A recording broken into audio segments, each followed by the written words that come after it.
जय माता दी मित्रों, हमारे YouTube चैनल में आपका हार्दिक स्वागत है।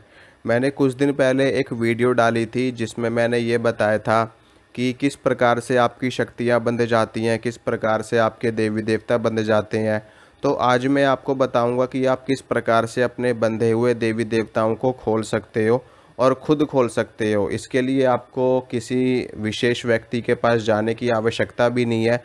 बस आपको खुद ये विधि करनी है, खुद ये क्रिया करनी है। इससे आपके बंधे हुए देवी देवता, अगर आपको ऐसा प्रतीत होता है कि आपके देवी देवता किसी ने बांध दिए हैं, या फिर आपके जो देवी देवता आपके शरीर पे आते हैं वो बोलते ना हो, या फिर उनका कुछ असर आपको देखने को ना मिल रहा हो, आपको पता है कि आपके साथ में शक्ति है पर वो आपको जवाब ना दे रही हो, आपसे बात ना कर रही हो, आपसे खुल करके आपको जानकारी ना दे रही हो, या आपके शीश पे ना खेल रही हो, अगर शीश पे खेल रही है तो बोल ना रही हो, तो ऐसे में आप उनको खोल सकते हो।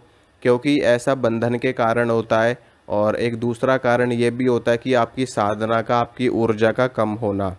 जब कहते हैं कि जब हम कोई साधना करते हैं, हम किसी साधना में अनुष्ठान करते हैं, उस अनुष्ठान की पूर्णता तब प्राप्त होती है हमें जब उसकी एक, जो मंत्र की एक निश्चित फ्रीक्वेंसी होती है, मंत्र की एक निश्चित एक एक रेखा होती है जिस पे जा कर के हम कहते हैं कि हमारा मंत्र सिद्ध हो गया।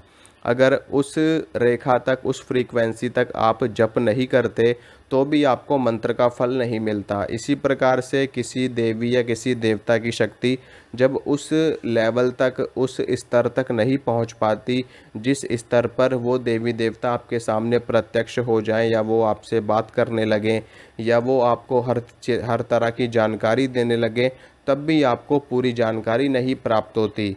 और एक दूसरी चीज़ होती है जिसमें आपके देवी देवताओं को बांध दिया जाता है, और उस बंधन के बाद भी वो आपको पूरी जानकारी नहीं देते हैं। तो ये दो चीज़ें होती हैं। इन दोनों में से अगर आपके देवी देवता किसी ने बांध रखे हैं तो आप मेरी बताई इस विधि के द्वारा उनको खोल सकते हो। और उसके बाद आपको पहले की तरह, जैसे वो आपको जवाब दिया करते थे, जैसे वो आपसे बात किया करते थे, उसी तरीके से सारी चीज़ें होने लगेंगी। लेकिन अगर आपकी साधना उस लेवल तक नहीं पहुंची है तो आपको साधना करके उस मंत्र की सिद्धि करनी पड़ेगी, या उस देवता की जो भी आपको विधान बताया है आपके गुरु ने, जैसे भी आपके गुरु ने आपकी शक्ति चलाई है, जैसे उन्होंने आपका मार्गदर्शन किया है, तो उस विधि से आपको वो करना है ताकि उस स्तर की साधना आप कर पाओ और वहाँ पर जा कर के आपको पूर्णता प्राप्त हो सके, पूरी सिद्धि प्राप्त हो सके। तो अब शुरू करते हैं, आपको बताता हूँ क्या करना है, कैसे करना है। देखिए, जब किसी शक्ति को बांधा जाता है तो उस शक्ति का बंधन किया जाता है खेड़े के देवता से, यानी कि स्थान के देवता से, उस क्षेत्र के देवता से और घर के देवता से। घर के देवताओं में हमारे पितृ भी होते हैं, हमारे कुल देवता भी होते हैं, और चौराहे की देवी होती है, और स्थान देवता होते हैं। इन सभी को साथ में लेकर के किसी की शक्ति बांधी जाती है। तो मैं आपको एक भोग बताऊंगा। इस भोग को अगर आप नियमित रूप से करोगे तो आपकी शक्तियां खुल जाएंगी, क्योंकि इसमें जिस देवता का भी सहारा लेकर के आपकी शक्ति को बांधा गया होगा, और आपकी शक्तियों को बांधा गया होगा, तो उनको जब भोग प्रसाद उनका मिल जाएगा तो वो अपने बंधन खोल देंगे और आपकी शक्तियां भी आपके पास पुनः लौट आएंगी। तो सबसे पहले शुरुआत करते हैं भगवान गणेश से, क्योंकि भगवान गणेश अग्र पूजा के अधिकारी हैं। हर कर्म की सफलता में, हर साधना की सफलता में भगवान गणेश को सबसे आगे रखा जाता है। तो आपको क्या करना है कि आपको 2 लड्डू भगवान गणेश के लिए ले लेने हैं। और ये 2 लड्डू आप किसी भी पात्र में ले सकते हैं, किसी भी डिस्पोज़ल की जो आती है, कटोरी आती है, उसमें ले सकते हो। कोई भी आपको जो भी मिल पाए, कोई पेपर हो, कैसा भी हो, उस पर आपको 2 लड्डू भगवान गणेश के रखने हैं। ठीक है। भगवान गणेश के बाद में 2 लड्डू आपको रखने हैं अपने पितरों के लिए। ठीक है।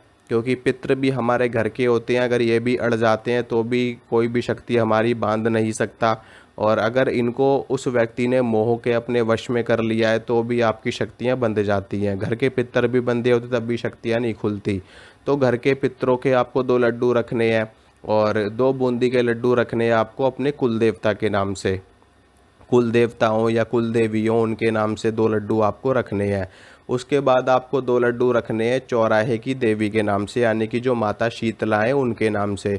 क्योंकि कोई भी शक्ति आपके पास आएगी या नहीं आएगी, इसके लिए सबसे पहले जो रास्ते में पड़ता है वो है चौराहा, यानी कि चौक चौराहे की देवी जो जिन्हें कहा जाता है। उनकी अगर मर्ज़ी नहीं होगी तो ना तो आपके पास कोई शक्ति आएगी और ना ही कोई आपकी शक्ति को बांध सकता है जब तक उनकी मर्ज़ी ना हो। तो जो भी लोग क्रिया करते हैं, ऐसे कर्म करते हैं, वो चौराहे की देवी को साथ में लेकर के चलते हैं और उनको भोग प्रसाद देते हैं, ताकि वो आपके घर तक उस नकारात्मक शक्ति को या बंधन लगाने के लिए किसी भी चीज़ को भेज सकें। तो 2 लड्डू आपको चौराहे की देवी के लिए रखने हैं और उसके बाद 2 बूंदी के लड्डू आपको रखने हैं। किसके नाम से? स्थान देवता के नाम से, यानी कि जो पूरा का पूरा क्षेत्र जिसके अंडर में आता है। ठीक है, भले से आपको पता हो या ना पता हो कि इस स्थान के ये देवता हैं, बस आप स्थान देवता के नाम से भी अगर आप कोई भी भोग प्रसाद उनको दे दोगे तो वो उनको अपने आप ही पहुंच जाएगा ऑटोमेटिक, चाहे आपको नाम पता हो उनका या ना पता हो। वैसे क्षेत्रपाल के देवता इनको कहा जाता है। क्षेत्रपाल के देवताओं में बाबा भैरव भी आते हैं, लेकिन ऐसा कंपलसरी नहीं है कि हर क्षेत्र के देवता भगवान भैरव ही हैं। हर क्षेत्र में अलग अलग देवताओं की मान्यता होती, जैसे कि गुड़गांव। अगर आप गुड़गांव को देखोगे तो गुड़गांव में माता मसानी, माता शीतला उस क्षेत्र की देवी है। दिल्ली में देखोगे तो दिल्ली में कालका जी उस क्षेत्र की देवी हैं। जम्मू में देखोगे तो जम्मू में वैष्णो देवी उस क्षेत्र की देवी हैं, जो मुख्य मानी जाती हैं। असम में देखोगे तो असम में माँ कामाख्या उस क्षेत्र की देवी हैं। और उज्जैन में देखोगे तो उज्जैन में बाबा महाकाल उस क्षेत्र के देवता हैं। काशी में देखोगे तो काशी में भगवान शंकर, काशी विश्वनाथ उस क्षेत्र के देवता हैं, उस क्षेत्र के राजा हैं। बिना उनकी मर्जी के कोई कुछ भी नहीं कर सकता। इसी प्रकार से माता विंध्यवासिनी है उस क्षेत्र की देवी।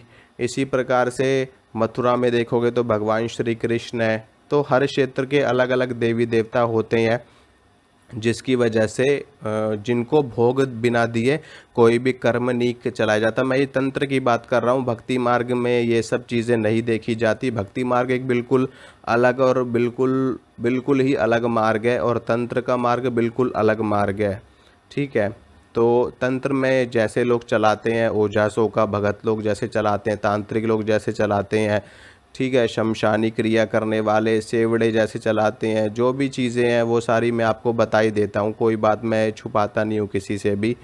तो स्थान देवता के नाम से 2 लड्डू रखे जाएंगे। उसके बाद 2 लड्डू रखे जाएंगे, 2 लड्डू उसके बाद रखे जाएंगी 5 प्रकार की मिठाई। ठीक है, यहाँ तक आपको 2 लड्डू रखने, लेकिन अब आपको 5 प्रकार की मिठाई रखनी है। 5 प्रकार की मिठाई रखनी है। 1 मीठा पान रखना है, 2 लौंग रखनी है, 2 इलायची रखनी है। और उसके बाद अगर वो कोई देवी की शक्ति है तो देवी की शक्ति के लिए आप 2 जायफल रख सकते हो। अगर किसी देव की शक्ति है तो देव की शक्ति में आपको रखना है, देव की शक्ति में आपको रखने हैं 2 लड्डू। ठीक है, 5 प्रकार की मिठाई तो रहेगी ही रहेगी। तो ये चीज़ आपको रखनी है, और उसके बाद एक एक करके सभी देवी देवताओं का आवाहन आपको करना है। ये सारी चीज़ें आपको अपने सामने रख लेनी है। और ये क्रिया जब भी आप करोगे तो आपको स्नान करके साफ़ सुथरे धुले हुए वस्त्र धारण करने हैं। उसके बाद अपने आसन पर बैठना है, अपने सामने देसी घी का दीपक जलाना है, धूप बत्ती जलानी है। ठीक है, देसी घी का दीपक जलाना है और तेल का दीपक भी आपको जलाना है। ठीक है, 2 दीपक जलाने हैं और 1 धूप बत्ती, अगरबत्ती वगैरह। और ये सारा भोग आपको अपने सामने एक एक करके पात्र में रख लेने हैं।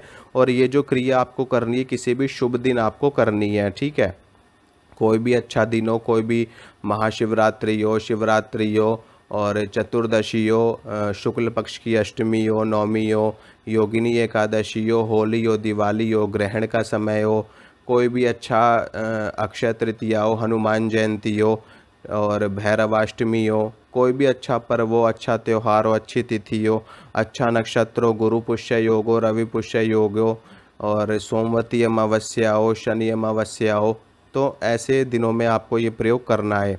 और ये प्रयोग आपको कब करना है? रात्रि काल में करना है, 9 या 10 बजे के बाद में।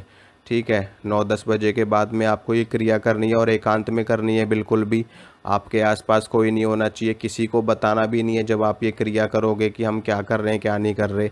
ठीक है, और ये सारा सामान रख लेना है और जोत बत्ती वगैरह कर लेनी है, धूप बत्ती जला लेनी है।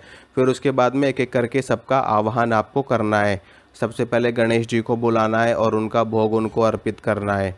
अपने सामने आपको उपले की आग भी आपको कर लेनी है, कंडे की आग आपको बना लेनी है। उस आग में अग्नि प्रज्वलित कर लेनी है देसी घी और कपूर की सहायता से। थोड़े थोड़े आप बीच बीच में उसमें सूखा गोला जो होता है, सूखा गोला तोड़ तोड़ के डालते रहो ताकि उसमें आग हमेशा जलती रहे, आग अग्नि बंद ना हो।